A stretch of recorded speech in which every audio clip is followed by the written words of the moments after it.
Σήμερα θα σας μάθω πώς θα τσιτάρουμε το κύβο του Rubik. Σας κοιτάει μέσα στην ψυχή, όχι πλέον.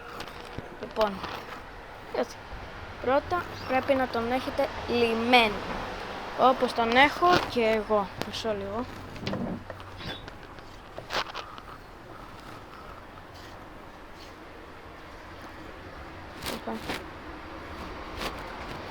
Λοιπόν,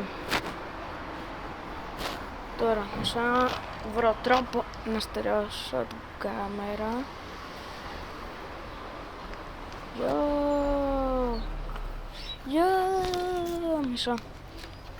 Μισό. Λοιπόν,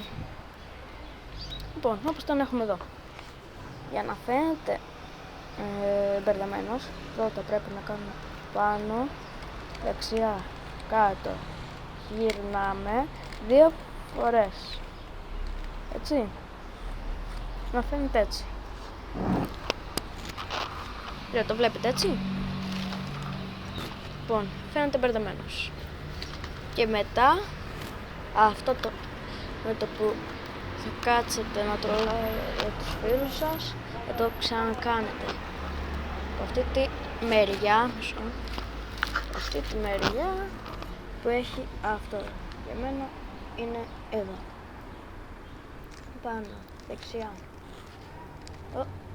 Ναι, δεξιά, κάτω, γυρνάμε, πάνω.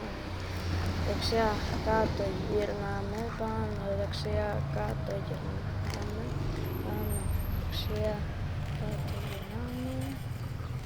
Καλά, το νόημα.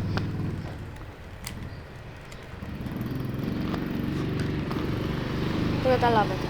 Λοιπόν, τα λέμε στο επόμενο βίντεο. Άντε, bye!